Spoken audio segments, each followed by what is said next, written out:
So what is a deep review? A deep review is a review of a self-help book in which I attempt to do more than just summarize and recommend a book to you, but I actually attempt to apply the book's teachings to my life and report that back to you. I hope you enjoy.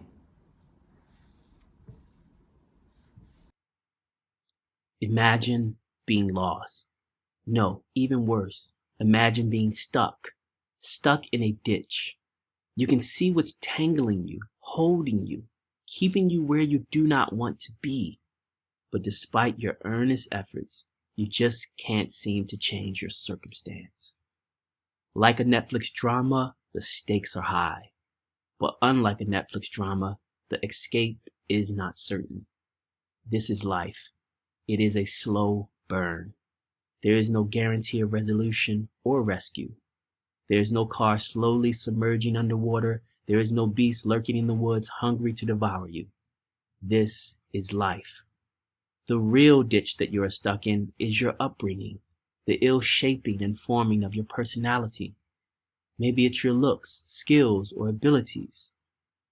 The water overtaking you is the external reality working against you, and the beast seeking to devour is your inner reality, your ego, and its delusions of grandeur. Your desires, your fears, fear that you will never arrive at the destination you set for yourself. Fear that you have tricked even yourself into believing an illusion of yourself that may not be true.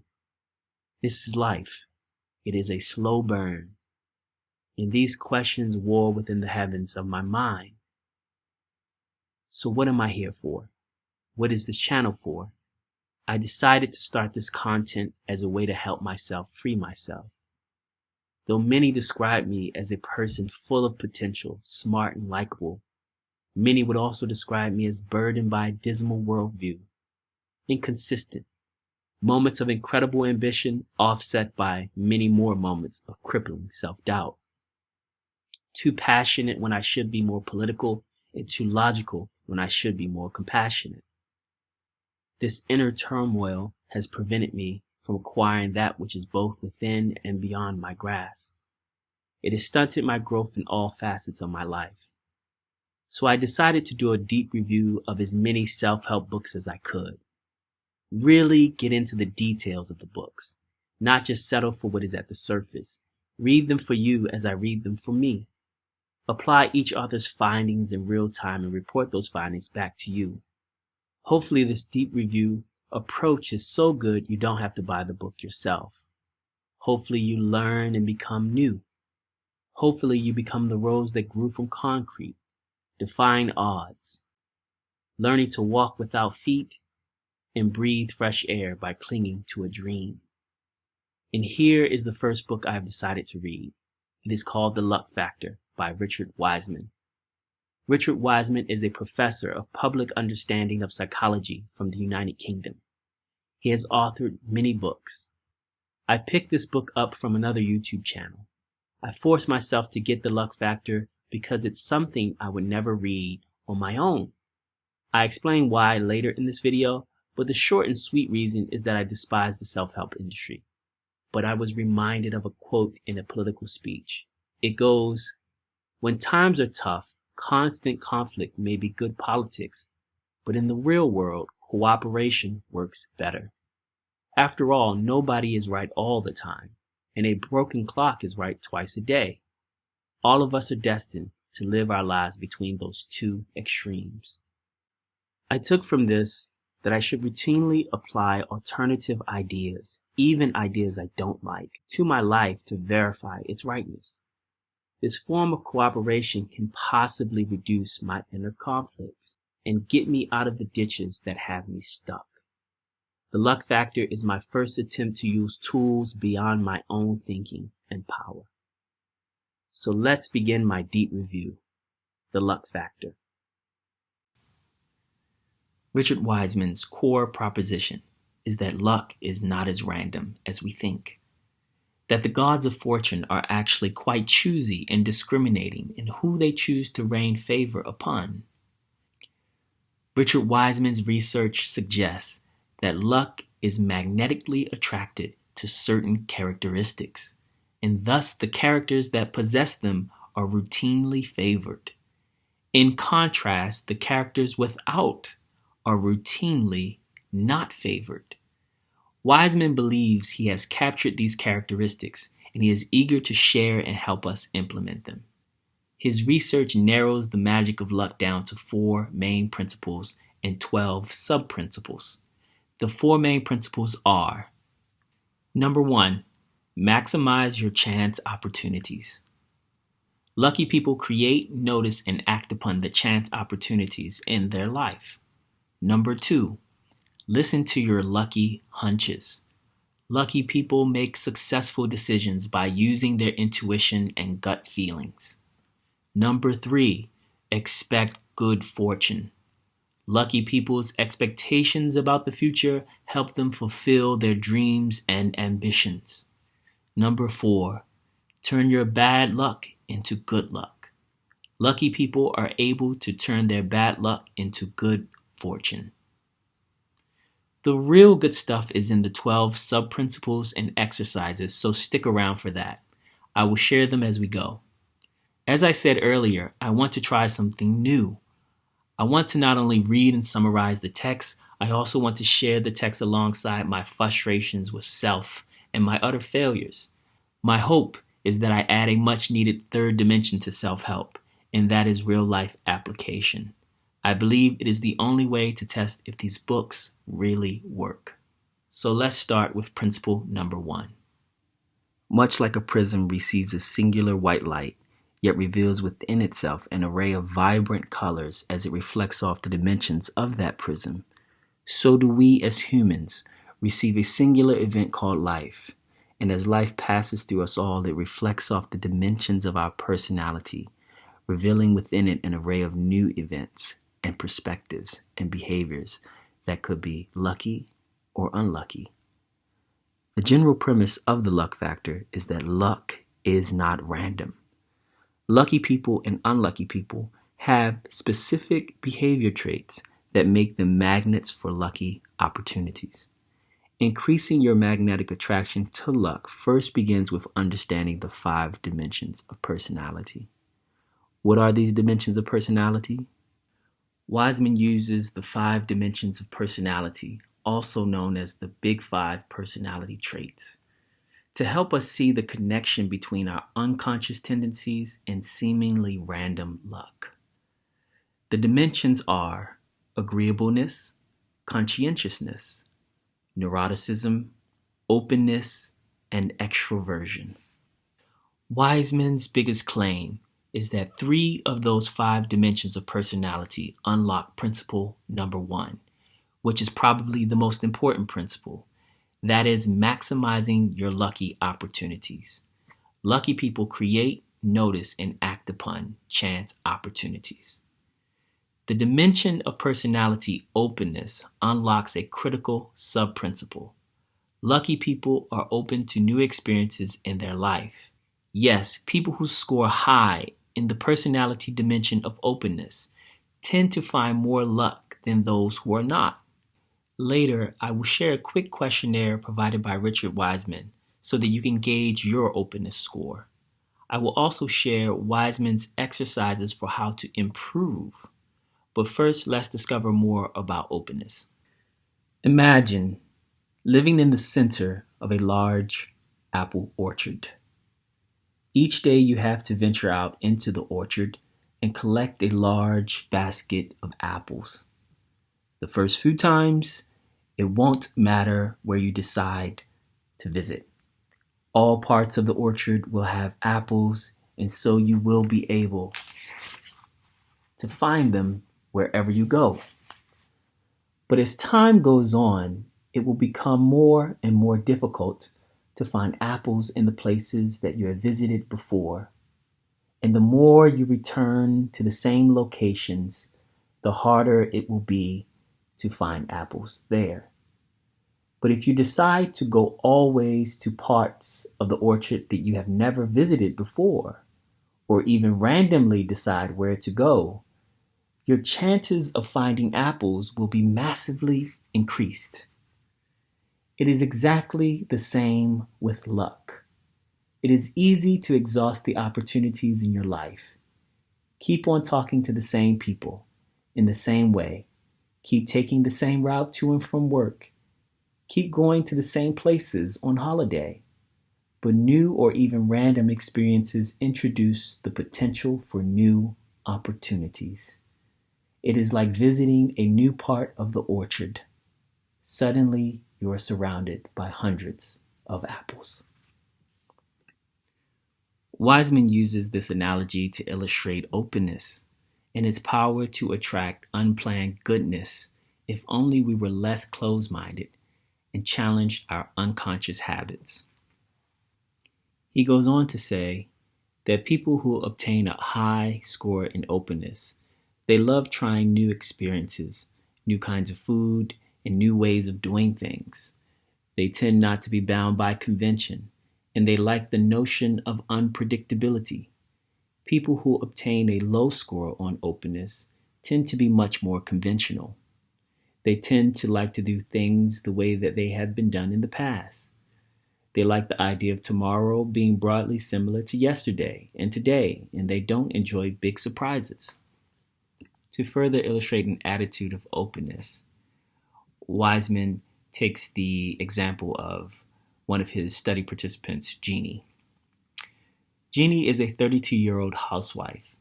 Jeannie's whole life is driven by the need for new experiences. She has worked in many different types of jobs and has never been on holiday to the same destination twice. She is a member of a local craft club.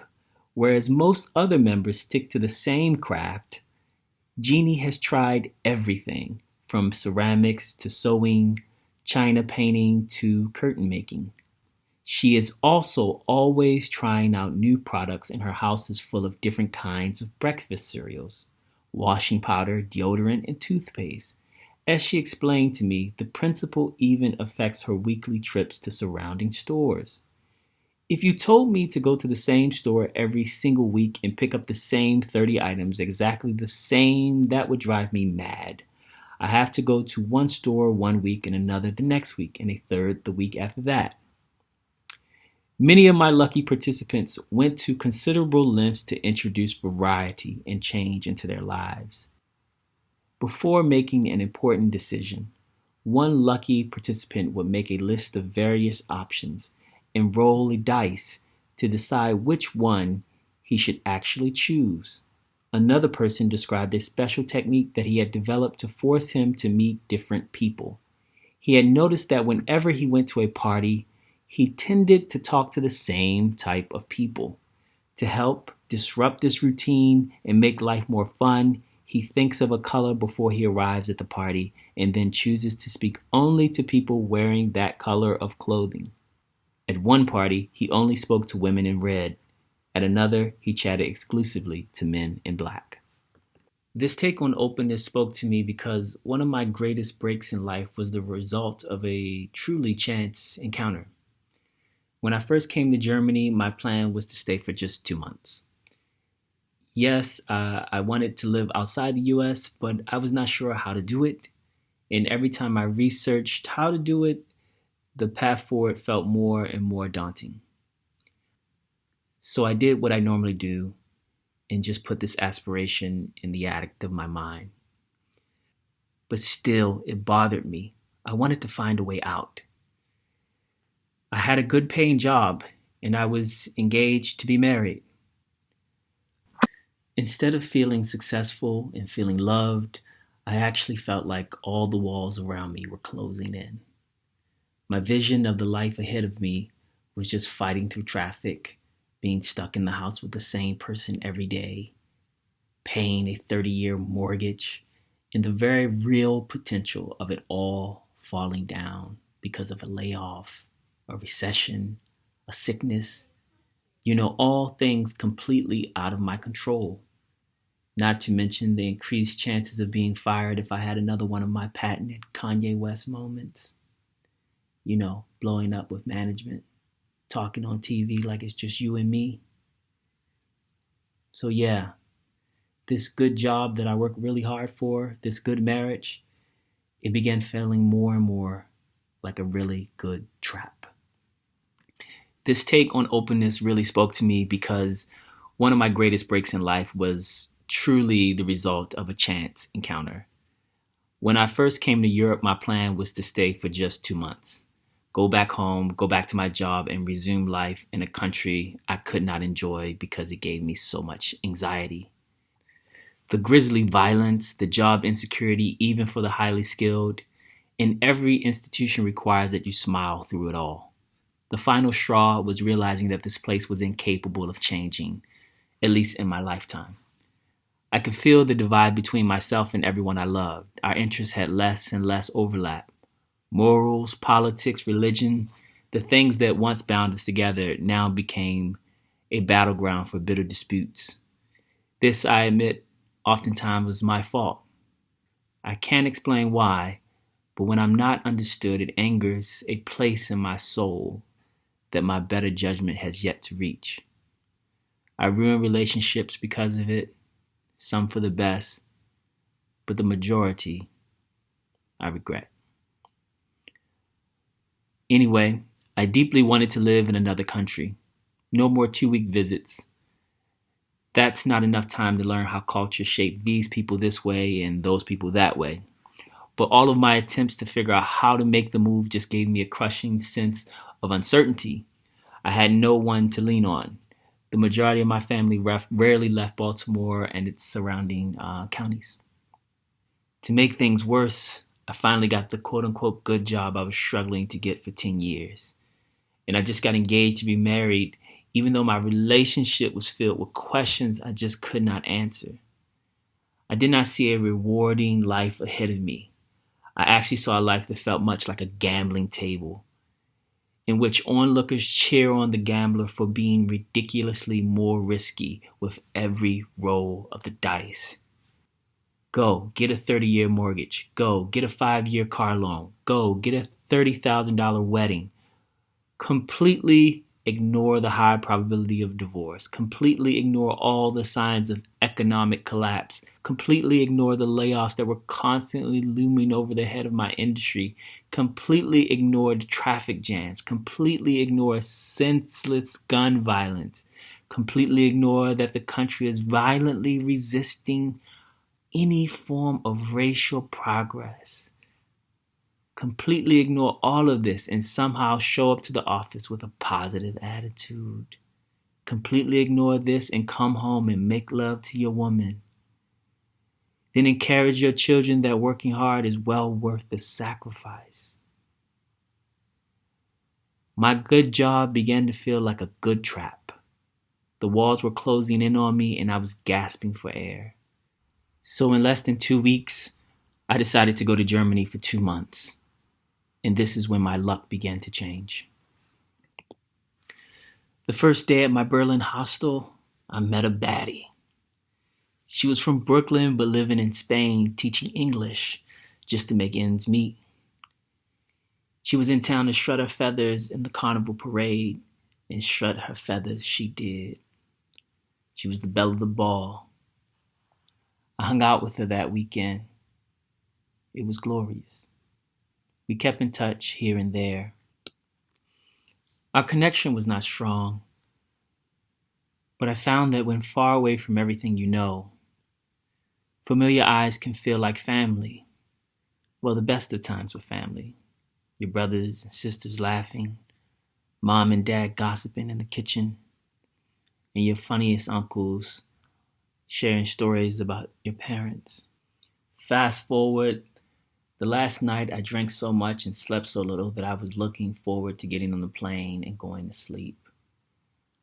As I approached my row, I saw a couple with what looked like a newborn crying baby sitting right next to me.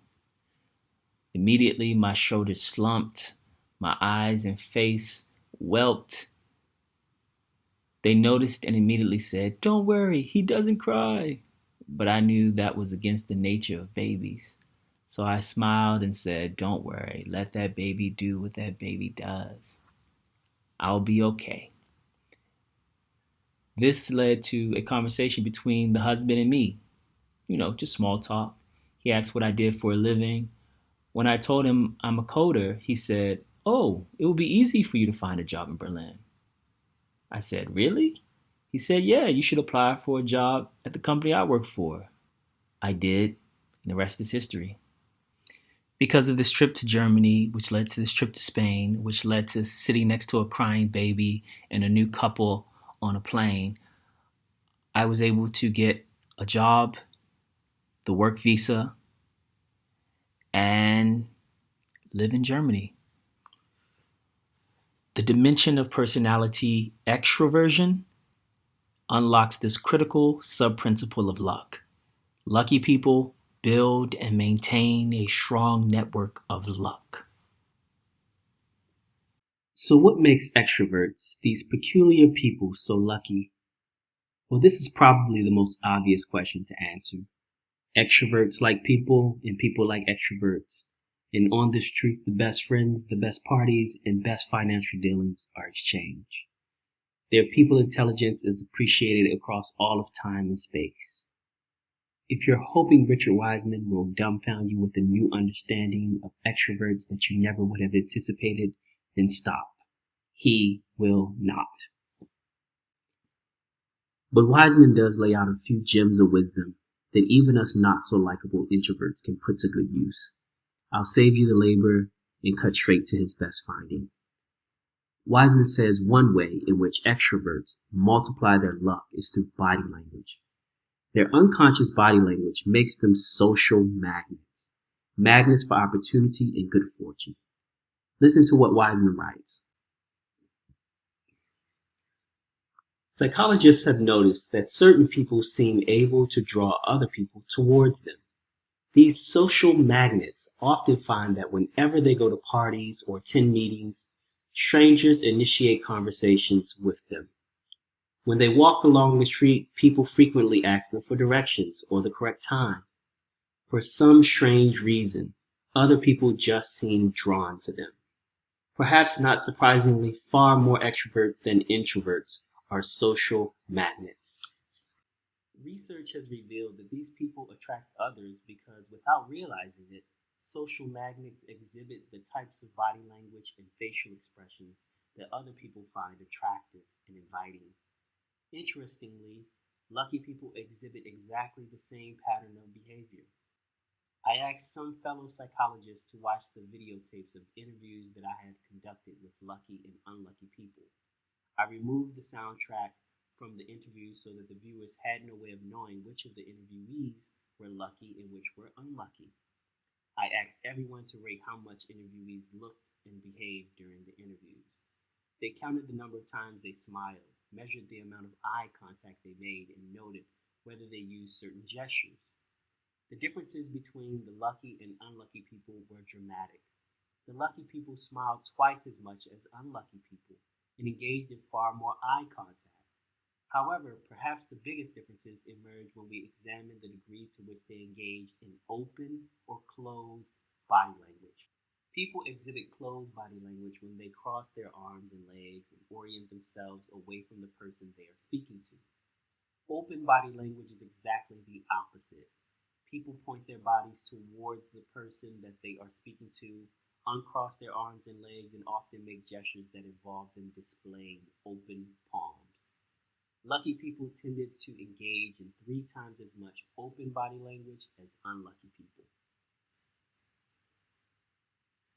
Lucky people's body language and facial expressions Lucky people's body language and facial expressions attract other people to them. And again, the more people they meet, the greater the probability of them having a chance encounter. The more people they talk to at a party, the greater their chances of meeting their dream partner. The more people they talk to about business, the greater the chances of meeting a new client or someone who has a beneficial impact on their career. I am a firm believer that if you only got one good thing from a large pile of needless things, then the reading is well worth it. Like in the Hebrew Bible, a sojourn through the wilderness of ignorance can span generations, centuries, maybe even a millennia. What I loved about this one pager on social magnetism is that I was able to immediately use it with minimal effort, just small changes to my body language. Immediately, I decided to test this out. I decided that while out and about, anywhere and everywhere, that I would widen my eyes and change the resting shape of my mouth. I changed it from a short closed line to a long straight line with no bend upward or downward. It was a neutral smile. I didn't want to look like a happy fool, but a colleague of the world. And quickly I saw some small promise of results. For example, I visit a few cafes almost every day. The baristas know me enough to tell me my drink before I say it. But the more time passes, the more scared I am to start a friendly dialogue. This is in large part due to German culture. The niceties of small talk, asking how you are, and great customer service is absent from this culture.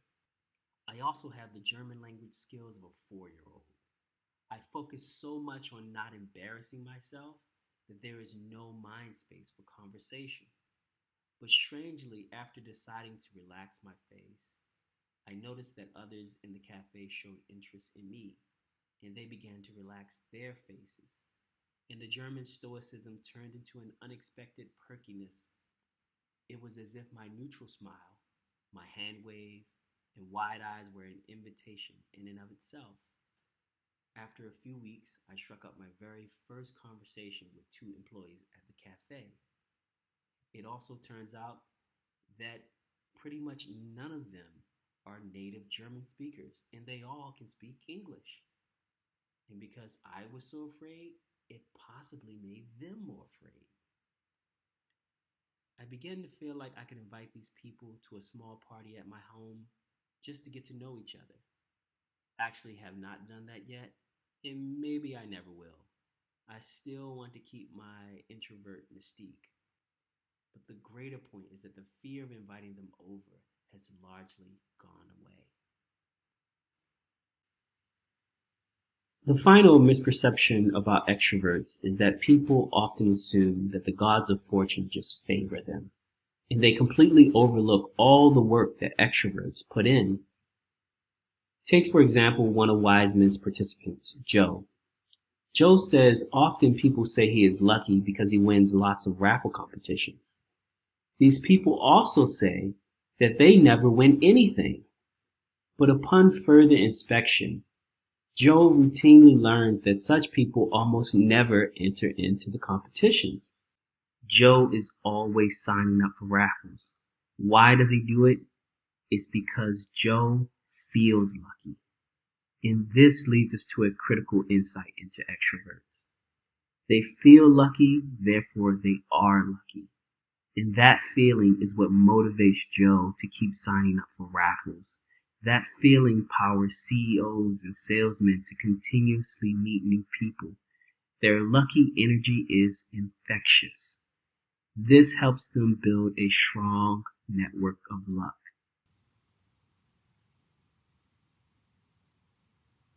This dimension of personality, neuroticism, unlocks this critical sub-principle of luck. Lucky people have a relaxed attitude towards life. Neuroticism is about the luck we could see but cannot see, even though it is within plain sight. And why can't we see lucky opportunities that are in plain sight? Well, generally, people that are highly neurotic experience a great deal of anxiety and inner tension. This narrows their vision, causing them not to see lucky opportunities, even when they are right in front of their faces. A perfect example of this is an experiment Richard Wiseman runs in which two people, two well-known test subjects, walk the same path to a cafe. $5 is intentionally placed on the ground. One person is incredibly unlucky. The other person is incredibly lucky. Both walk the same path to the cafe, but only one sees the money laying on the ground. Of course, it was the lucky person. Because he is lucky, he feels lucky. He feels calm. He is not preoccupied with the news, the economy, something bad that will come in the future. Because he has a relaxed attitude towards life, he is present and thus able to take in life's images as they come. He is able to notice when something is out of place, like money laying on the ground. But the unlucky person cannot take in life's images as they come because they are preoccupied with negative images they experienced in the past or anticipate experiencing in the future. So the unlucky person is not merely walking to the cafe. The unlucky person is probably walking to the cafe and obsessing about upcoming meetings, bad decisions in the past, my childhood, and the list goes on and on and on. The point is this: because they do not have a relaxed view of the world, they cannot see luck, even when it's slapping them right in the face. To illustrate how easy it is for opportunity to be hidden, although in plain sight, Wiseman conducts another experiment. On page 50 of my book, he says, "Quite often, we are simply unaware of the opportunities that surround us because we are too focused on looking for something else." I carried out a very simple experiment into the phenomenon. I gave people a newspaper and asked them to look through it and tell me how many photographs were inside. It all seemed fair and above board.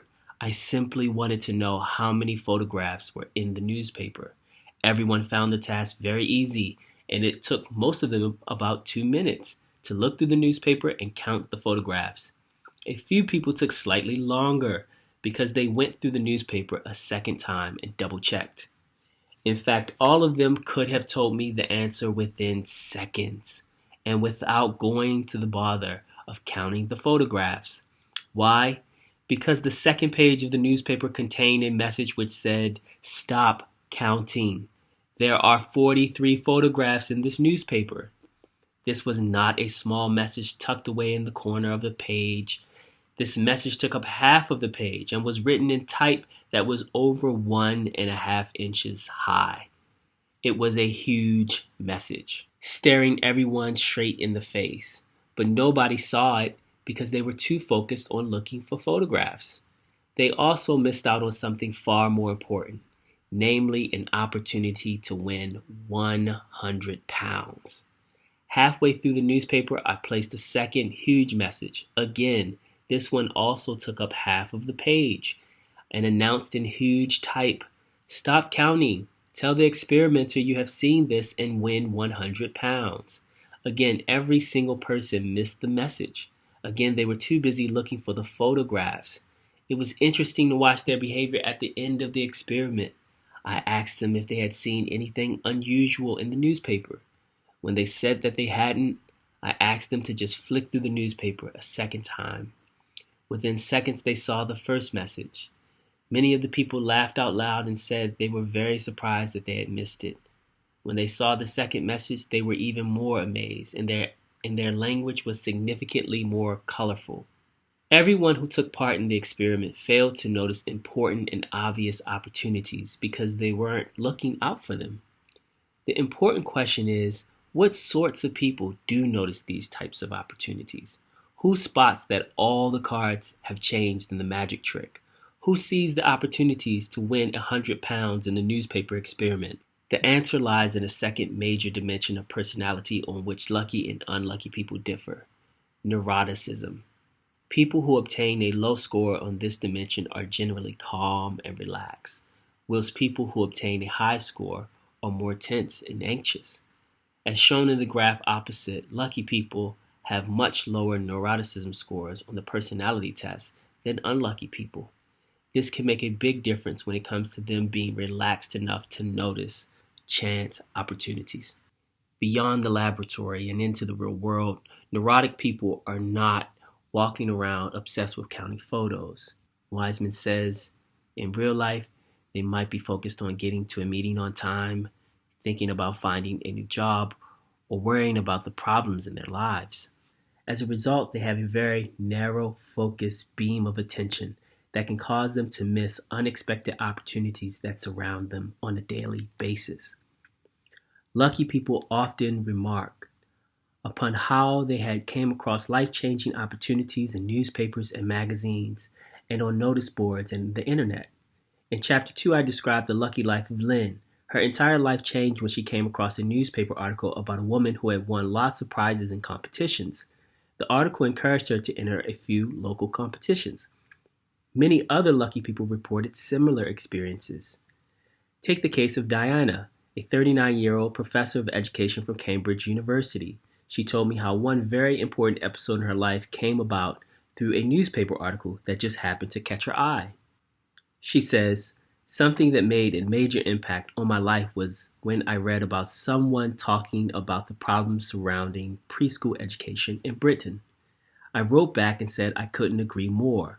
The writer invited me to come and meet him, and it turned out that he had a connection to a government advisory committee on education.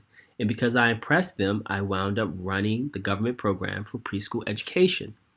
Other lucky people spoke about how they would come across chance opportunities on television or the radio. Elizabeth, a 62-year-old yoga coach, puts much of her good luck down to her magic radio that always presents her with wonderful opportunities. She says, I switched on my magic radio and more times than is conceivable, by chance it has an item on that is exactly what I need.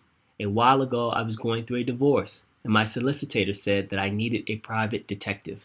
The next day a local radio program had an interview with the head of an association for private detectives. So I called him and he recommended a private detective who lived near me. I got in touch with the man and hired him. He turned out to be really good. On another occasion, I wanted to broaden my outlook on life. Turned on the radio and heard a woman chatting about this fascinating sociology class at a local college. So I rang the radio station, found out some details, and a few weeks later was enrolled on a week-long residential course in sociology at a beautiful castle. My magic radio does a lot of that. Wiseman goes on to say, but being relaxed does not just help lucky people notice money in the street or spot helpful items in newspapers. Exactly the same principle applies when they meet and chat with other people. They do not go to parties and meetings trying hard to find their dream partners or someone who will offer them their perfect job. Instead, they are simply relaxed and therefore more attuned to the opportunities around them. They go to parties and listen to people. Lucky people see what is there, rather than trying to find what they want to see. As a result, they are far more receptive to any opportunities that arise naturally. As for neuroticism, now let me say, this section became my master teacher. They say when the student is ready, the teacher appears. Well, then this chapter made manifest the teacher I could not see, even though she was in front of me all along. What I mean by that is the word neuroticism was thrown around me, but never directly at me. Like when my ex discussed Joan from Girlfriends or Miranda from Sex and the City, she'd often refer to them as neurotic. I always saw them as fairly reasonable. Quite honestly, I don't even recall looking up the definition. I just assumed it had something to do with foolishness driven by nervousness, because these characters were successful and intentional, like me. Nothing about them fit the definition I settled for. Even being the fan of psychology that I am, I never investigated its meaning until now. Something happened. I crashed. A spike in altercations at work, even on the street, and most regretfully with a dear friend, caused me to reflect on a lifelong history that's really defined by altercations. It was as if there was a chasm between the world and me, and it would only close when I was at home with my child and with my woman. It was the only place where I could, as Audre Lorde said, define myself for myself and be free, free from the world's fantasies of me. Being the overcomer I always strive to be, I simply reframed this chasm as a challenge, a mountain to be climbed or cast into the sea.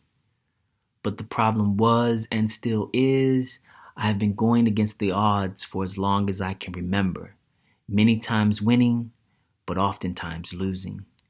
And while it gave me a strong spirit, it also gave me the nervous system of a shell-shocked war veteran. Threats are all I see. Mountains are all I see. And if I cast every mountain into the sea, there would be no place left for me to stand. I crashed. The result, in objective reality, was intense frustration when I did not win. Arguments with peers, and one time, an argument with a jerk at the store resulted in me mistakenly breaking his laptop. Truly, it was a mistake. I closed his laptop because he had a nasty attitude and made negative remarks towards me. So I closed the laptop he was typing on. I closed the laptop he was dismissing me on. I closed it so fast I unintentionally cracked the screen.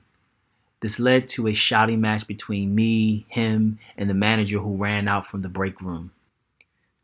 Before I knew it, the police were called. 8 men and women with the authority to bind and break my body arrived and came into the store. Fortunately, the situation was resolved without any physicality, without any arrests. The police wrote up a report. I paid for the damages and walked home. Again, disappointed. Sure, my cause was just, but why again could I not handle nastiness the way normal people do? This, an event spanning the course of 10 years, led me back to therapy, which led me to awareness of an extreme degree of anxiety. So much so PTSD was mentioned as a possibility, which led me to getting on medication, which led me to getting off medication, which led me to a dear friend's suggestion of practicing gratitude, which led me to more meditation, and which somehow led me to self-help books. I poo-pooed this industry for not being philosophical enough, existential enough, afraid to admit that maybe we cannot make it and things are just going to suck until they don't. An industry fueled by cliches, exceptions to the rule, and slick-talking salesmen. But I hit rock bottom, and I had to do something. The medication, which started out working very well, was no longer working. In fact, it had the adverse effect. Instead of mellowing me out, it made me more live. My therapist said, the medication is mostly there to relieve urgent symptoms, but the root cause must still be handled in therapy. So I deprioritized professional accomplishment, exercise, and I prioritized anything that promoted peace with the world around me. So I purchased self-help books that gave me cringe. And slowly, the veil of neuroticism was removed. To close out this main principle, let me share this questionnaire Wiseman gave so that you can gauge your luck with regards to openness, extroversion, and neuroticism. On a scale from 1 to 5, 1 being strongly disagree, 2 being disagree, 3 being uncertain, 4 being agree, 5 being strongly agree. Rate how much you disagree or agree with these statements. I sometimes chat to strangers when standing in line in a supermarket or bank. I gave that a 2. I disagree. Maybe sometimes I do it, but it's very rare. Number 2, I do not have a tendency to worry and feel anxious about life. I strongly disagree with that statement. I do tend to worry and feel anxious about life. So I would give that a 1. Number 3, I am open to new experiences such as trying new types of food or drinks. I would give this a 5. I am open to new experiences and trying new types of foods or drinks. Some would very much disagree, but I disagree with them. So my total score is an 8. 2 plus 1 plus 5 equals 8. Low scores are from 3 to 8. Medium scores are from 9 to 11. And high scores are from 12 to 15. This makes so much sense. I am too introverted and neurotic to be lucky. It is true. When I think about my biggest breaks in life, they all come shortly after trying something new. And most of my unluckiness is caused by worrying and procrastinating. This also sabotages many of my extroverted urges. I must say this book is worth buying if only for this section. It was eye-opening, but there's more deeply insightful stuff.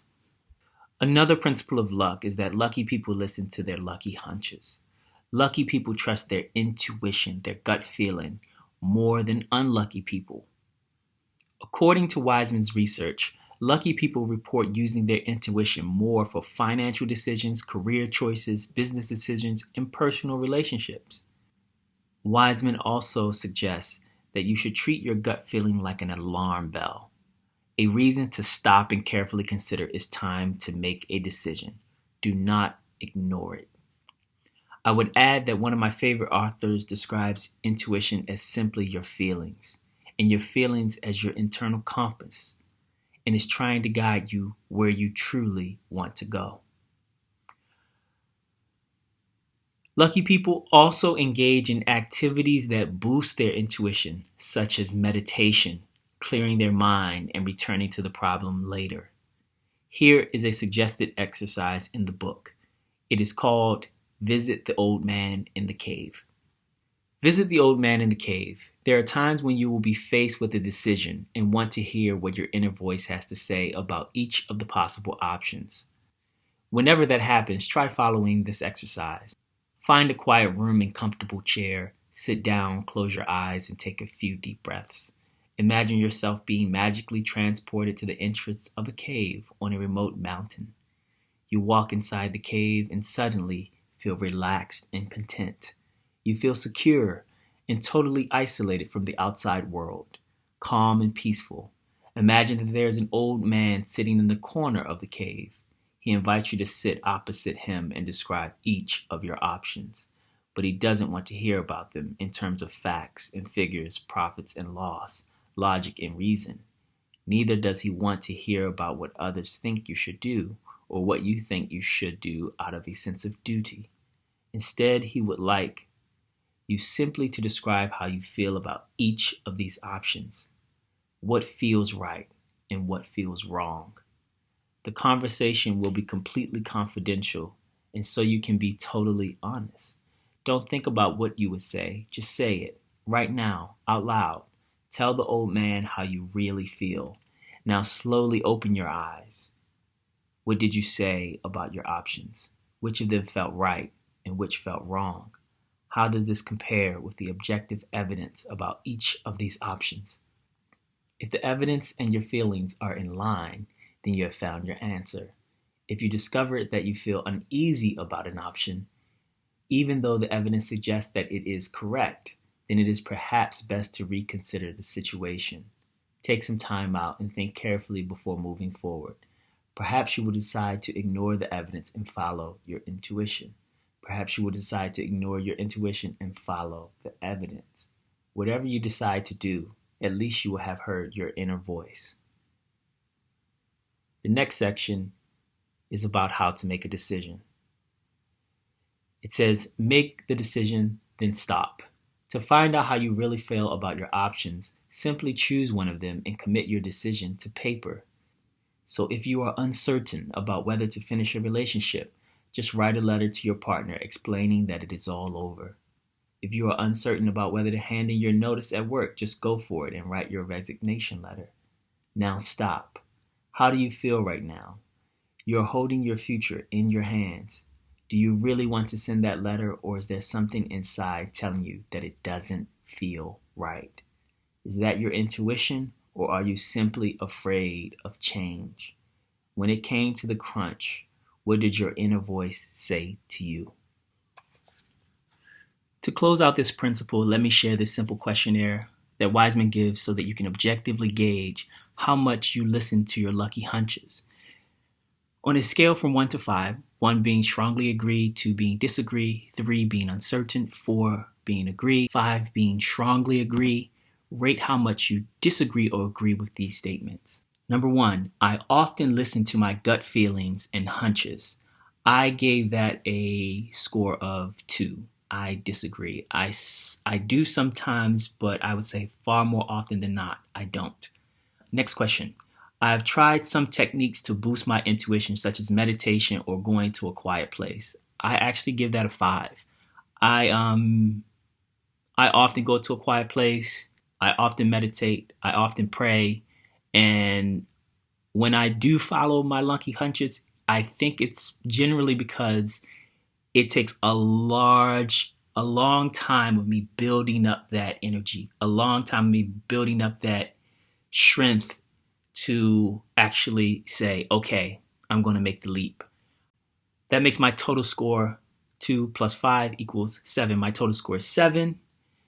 According to Wiseman's research, 2 through 4 is a low score, and 5 through 7 is a medium score. That's where I am. And a high score is 8 through 10. This is actually far more uplifting or encouraging than I thought it would be. It shows me that I'm actually just one step away of being in the high score category. And that makes me feel like I'm much closer to really significantly improving the amount of luck or the amount of fortuitous opportunities that are coming to me. I can also see how this is very much connected with openness. Because I'm so close, this is something that I'm going to intentionally focus on in the immediate days and weeks. Why waste time? Why waste time? Knowledge is no good if you don't use it. People expect good fortune. What I take from Wiseman's writing on this topic is that there are strange and mystical powers in expectations. Expectations are slippery, though. On one hand, it is considered healthy to have a realistic expectation of the world. On the other hand, our expectations also have the danger of forming a self-fulfilling prophecy. This is a vision of the future that becomes reality solely because our tightly held expectations, our egoistic desire to be right, unconsciously triggers actions in us that force these expectations to become reality. You see how strange that is? How do I know if I'm being a healthy realist, a wise investor of my time and effort, or if my lack of belief and optimism is forging reality itself? Should I dismiss rationalism for the power of faith? Quite honestly, I do not know, and I don't think Wiseman knows either.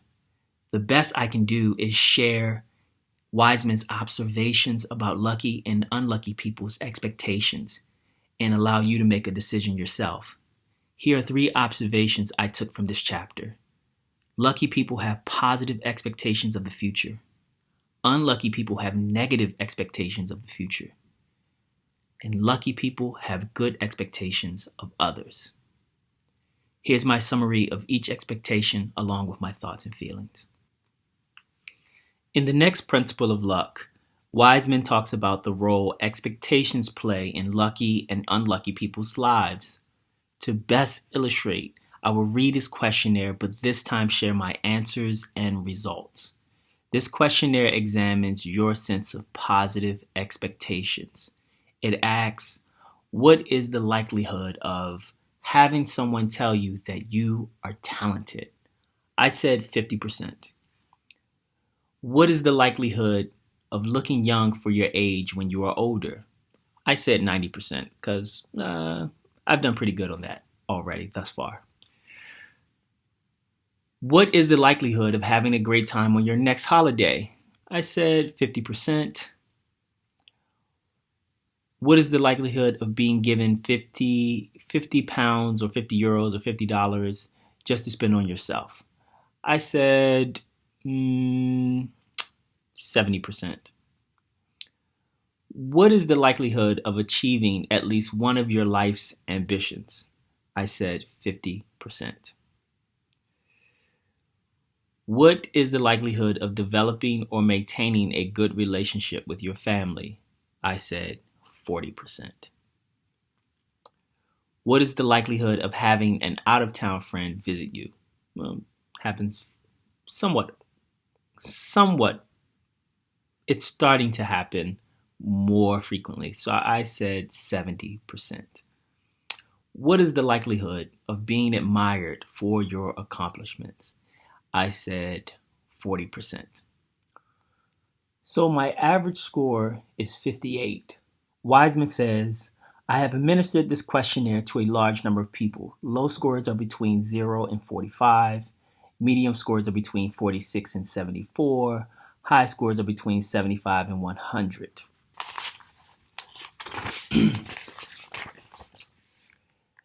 As shown in the graph below, lucky people's expectations of good things happening to them were massively higher than the expectations held by unlucky people. On average, lucky people thought that there was about a 90% chance of them having a great time on their next holiday, an 84% chance of them achieving at least one of their lifetime ambitions, and about a 70% chance of being given 50 pounds to spend on themselves. All of these expectations were much higher than those expressed by unlucky people. And lucky people's high expectations were not just confined to certain questions. Instead, they were certain that they were very likely to experience both general and specific positive events, and those that were both within and outside their control. In fact, the lucky people had amazingly high expectations for every single event listed on the questionnaire. In short, they were convinced that the future was going to be fantastic. So hovering around the 50s is an accurate way of describing my feelings about the future. Typically, I feel like I'm engaging in an uphill battle. I'm just doing what I got to do. I'm surviving. I'm doing more than I'm capable of doing, but I'm making it. And there's very little time or energy for doing extra. The problem is uphill battles have a high chance of failure. That feeling in me is only balanced by an unreasonable faith that somehow, some way, I'm going to figure something out. Someday, I'm going to bet on myself. And when I do, I have this feeling inside me that it's just going to pay off. I just know it will. Not like the second time, the third time, but the first time. I just don't know when that time is coming. When am I going to bet on myself? I don't know. Now let's move on to the negative expectations questionnaire. Wiseman asks, what is the likelihood of becoming seriously overweight later in life? I said 10%. It's not very likely for me. What is the likelihood of having insomnia every night of the week? That's pretty likely for me. I said 80%. What is the likelihood of deciding you chose the wrong career? I would say there's an 80% chance of that. What is the likelihood of having an alcohol problem? This one is hard to decide. I always feel like I've always been able to pull myself back when I've gone too far. So I would say 30% chance. What is the likelihood of suffering severe depression? Possibly 70%. What is the likelihood of attempting suicide? I say 0%. What is the likelihood of being the victim of a mugging? I do run through some tough places, but I'm gonna go with 0%. What is the likelihood of contracting meningitis? I'm say 0% on that too. My average score is 34%. Wiseman says, I've administered this questionnaire to a large number of people. Low scores are between 1 and 10. Medium scores are between 11 and 25. And high scores are between 26 and 100. So that means I'm on the high score side of people with negative expectations. Because of that, I'm going to skip to the suggested exercise section to generate ideas on how to improve. It's titled Affirm Your Luck. Simple affirmations can have a hugely beneficial effect on the way we think and feel. Indeed, many lucky people begin each day by reminding themselves of their good fortune. For the next few weeks, I would like you to start each day by repeating the following affirmations to yourself out loud. I am a lucky person, and today is going to be another lucky day. I know that I can be even luckier in the future. I deserve good luck and will receive good fortune. I deserve good luck and will receive some good fortune today. At first, you might feel odd, but give it a try and notice the difference. Set lucky goals. This exercise is all about setting your expectations in the correct direction by identifying your goals. Write the following 3 headings on a new page in your luck journal: short term goals, medium term goals, long term goals. Now, produce 3 lists. The first contains your short term goals, those that you want to attain over the next month. The second list contains those goals that you want to attain over the next 6 months. Finally, your list of long-term goals contains your objectives over the next year or more. Most people find this quite difficult. However, here are a few tips that you might find helpful. Think about goals in all aspects of your life, what you would like to achieve on both a personal and professional level. Try to make your goals as specific as possible Rather than write a general sentence such as, I would like to be happy. Try to reflect on the issue and work out what would make you happy. Perhaps you would like to be in a loving relationship or have a job that you enjoy. Then try to break these ideas down even further. Perhaps, for example, by thinking about the type of partner that you would like to be with or the type of job that you would find most satisfying. These types of specific goals are far more effective than general goals. Most importantly of all, make your goals achievable. Lucky people have high expectations about the future, but do not expect to achieve the impossible. Try to create goals that are attainable. Remember, you can always return to your list and revise it once you have achieved a goal. Take it one step at a time. You might find it helpful to note down a deadline for achieving some of your more important goals. Keep these deadlines realistic and attainable. This list represents your expectations for the future, which is the goals that you intend to achieve with your good luck. Look at them on a regular basis and monitor your progress.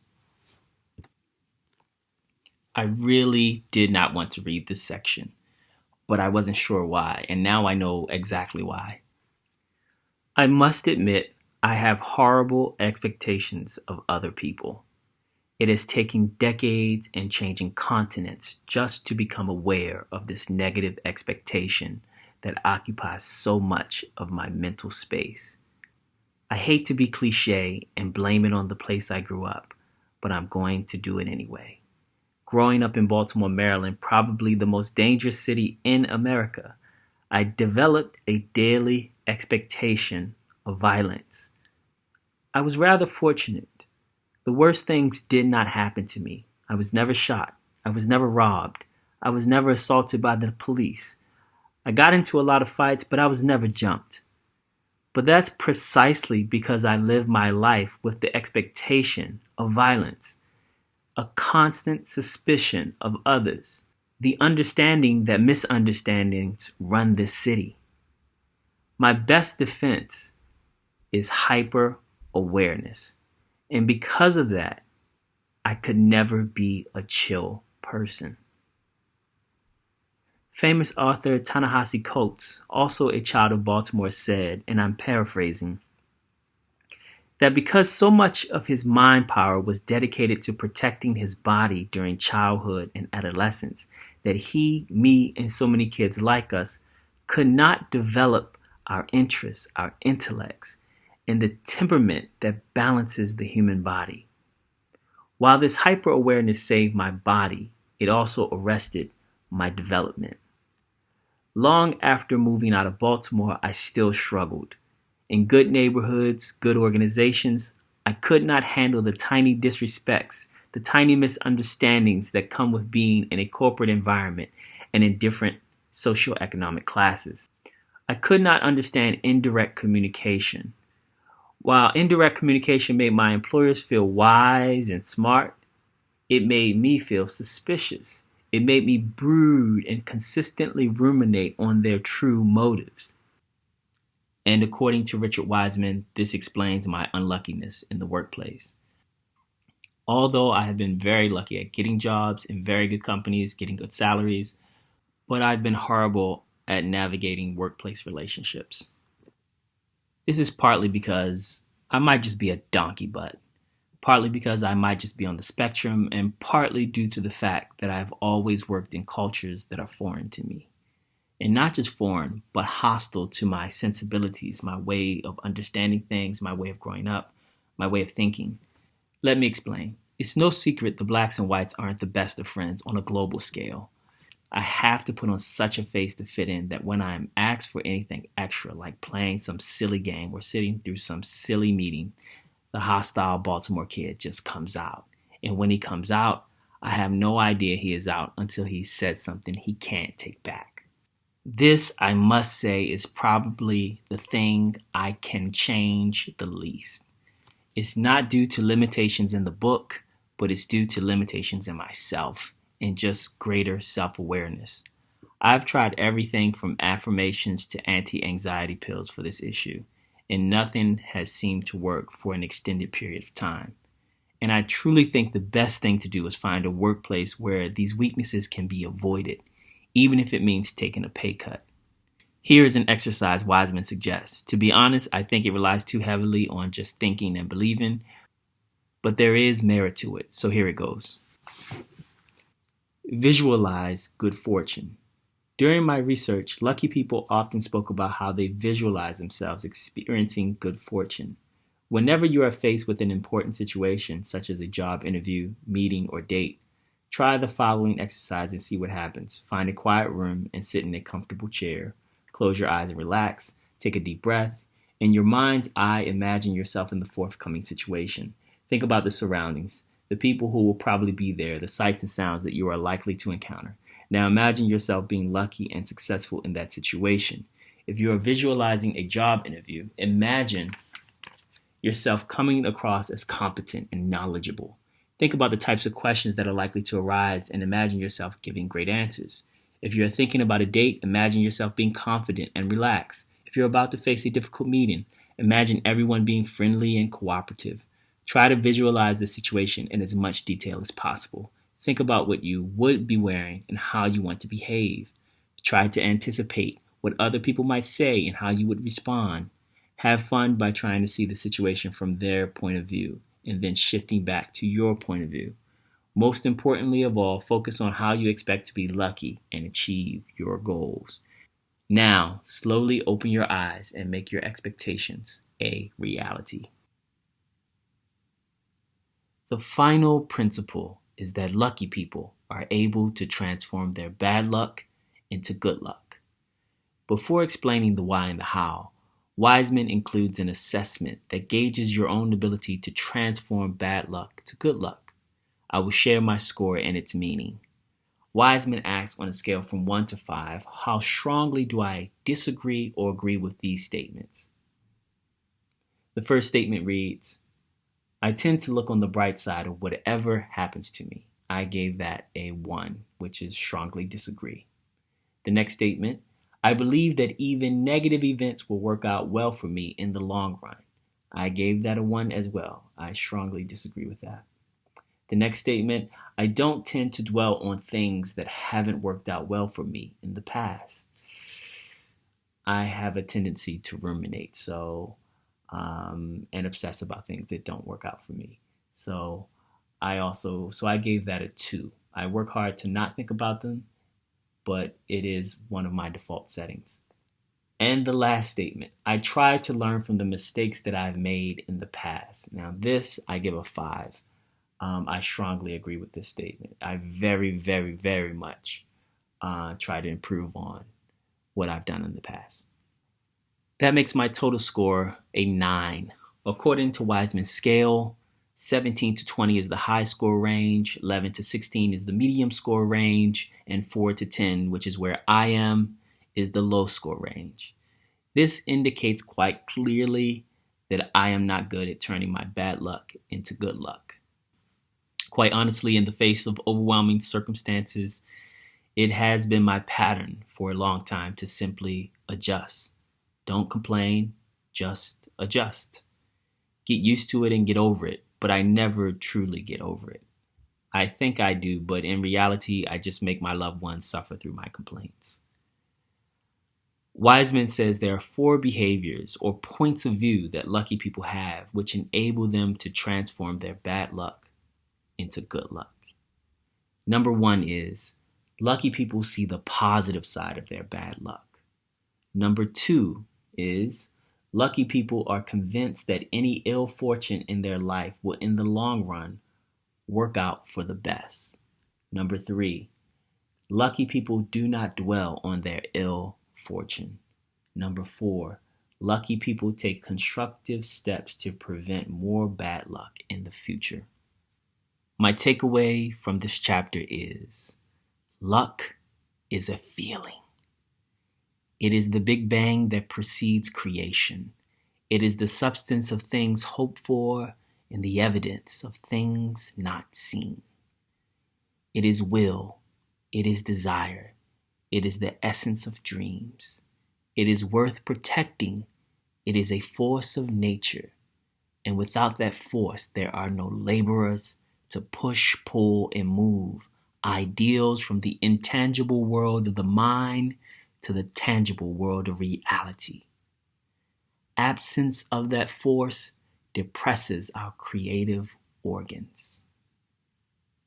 And the will to create transforms to the will to hate and destroy.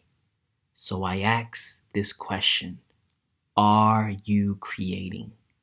And if not, maybe it's because you do not feel lucky. So in conclusion, would I recommend this book, The Luck Factor?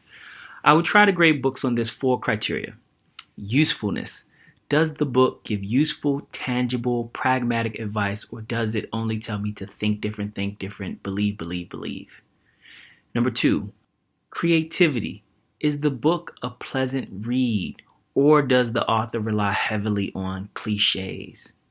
Number 3, rigor. Does the author apply high standards to his work? Does the author challenge his own thoughts? Does the author show some sort of intellectual humility? Is the author upfront about what he knows as well as what he does not know? And lastly, does the author directly apply his beliefs or theories to any poor or struggling class of the world? For me, The Luck Factor gets 5 out of 5 stars for usefulness, 5 out of 5 stars for creativity, and 5 out of 5 stars for rigor, and only 2 stars for inclusion of the poor and struggling class. In total, I give The Luck Factor a total score of 17 out of 20 stars, which is excellent, so hurry up and buy. This book is worth buying because it is filled with exercises which merge the intangible world of just thinking and believing with the tangible world of doing and executing. Much of Wiseman's advice is stuff I felt I could do immediately with little effort. And when I was doing and executing, there was no doubt that I was doing and executing. You don't get that inner sense of certainty when you're advised to just believe, because there is no way to verify for yourself if you're believing too little, too much, or just right. This book is also worth buying because when I read it, I get the sense that Richard Wiseman has really put the work in. The research, the interviews, the surveys, the exercises. This takes painstaking effort, and I very much applaud that. Each chapter has a survey to obtain and assess your luck scores. Scores are compared with his study respondents, and he gives you immediate feedback as to whether your behavior pattern qualifies as unlucky, neutral, or lucky. Each survey is coupled with an exercise on how to improve that score. And there you have it. I hope you enjoyed this deep review. Please like and subscribe. Ciao.